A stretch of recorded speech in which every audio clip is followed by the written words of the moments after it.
बटेश्वर में जाकर सूरसेन महाराज के यहाँ बसदेव जी के साथ रिश्ता पक्का कर दिया।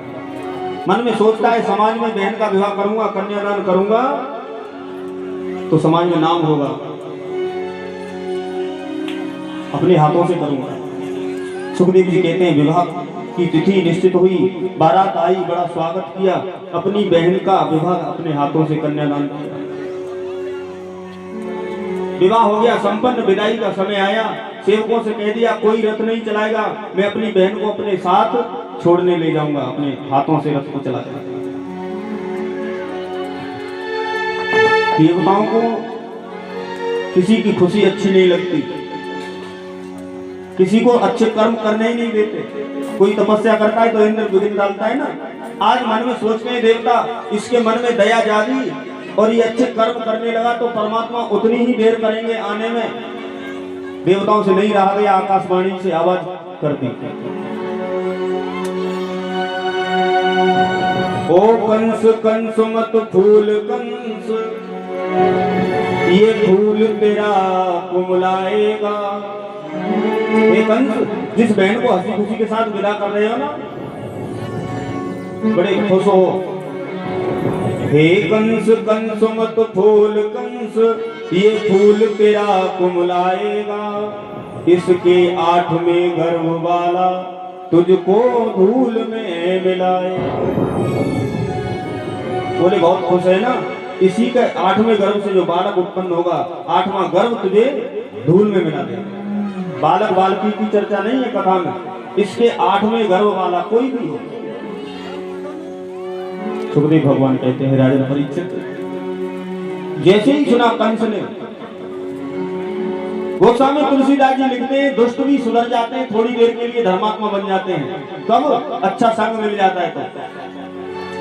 गोस्वामी तुलसीदास जी लिखते हैं खलहु करें भल पाए सुसंगु, सत्संग मिल जाए, कथा मिल जाए, थोड़ी देर तो हमें भी लगता है कि अब ये संसार बेकार है, वो घर जाते ही भूल जाते हैं। खलहु करें भल पाए सुसंगु, सत्संग के बाद हमें वैराग्य होने लगता है। व्यक्ति मर जाता है ना, शमशान में लोग जाते हैं, कहते हैं भैया सब बेकार है, सब रह गया, बेचारे क्या ले गए, बड़ा वैराग्य होता है कि नहीं?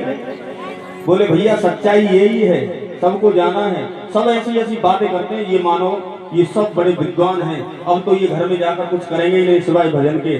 लेकिन घर में आते ही नाती ने प्यार से कहा बाबा, कोई बाबा सब सत्संग भूल गए। बोले गोविंद भगवान की। वैराग्य होता है। दुष्ट से दुष्ट व्यक्ति भी सत्संग में आ जाए, संत की शरण में आ जाए, भागवत सुन जाए तो वो भी अच्छे कर्म करने लगता है। खलऊ करे भल पाए सुसंगु, लेकिन थोड़ी देर सत्संग का प्रभाव है ना तो अच्छे काम करता है। उसके बाद गोस्वामी तुलसीदास जी लिखते हैं मिटे न मले न स्वभाव अभंगु, उसका स्वभाव बदल नहीं सकता। बोलिए भक्त वत्सल भगवान की जय हो। जो अच्छा कर्म कर रहा था ना, अपने हाथ से बहन को विदा कर रहा था, 1 मिनट नहीं ली, रथ से नीचे उतरा, केस पकड़े, नीचे खींच लिया, तलवार निकाली, जैसे ही मारने का प्रयास किया, बसदेव जी ने पकड़ लिया। बसदेव जी ने हाथ पकड़ लिया, कहा मेरे सामने तुम मेरी पत्नी को नहीं मार सकते, पहले मुझे मारो। मैंने कहा था ना, बेटी छोटी होती है तो पिता के सानिध्य में रहती है, उसके संरक्षण में रहती है, बड़ी हो जाती है तो भाई लोग देखते हैं, और बड़ी होती है तो पति के संरक्षण में रहती है। पति संसार से चला जाता है तब बेटों के संरक्षण में रहती है, कभी अकेली नहीं रहती।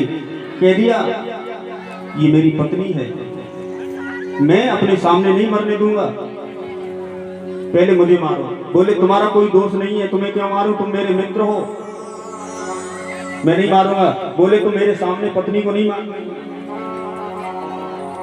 बोले तुमने सुना नहीं, इसके 8वें गर्भ वाला देवता लोग बता रहे हैं मेरा काल होगा, अपने काल को कैसे छोड़ दूं। बोले मैं तुम्हें वचन देता हूं, जितनी संतान इसके गर्भ से होंगी वो सब मिलाकर तुम्हें दे दूंगा, इसको मत मारो, सब दे दूंगा। कंस जानता है बसदेव मर जाएंगे, लेकिन झूठ नहीं बोलते थे कभी। कंस ने कहा ठीक है छोड़ दूंगा, लेकिन अपने नगर में नहीं जाओगे, मेरे यहाँ ही तुम्हें रहना पड़ेगा, जेल खाने में दोनों को बंद करा दिया।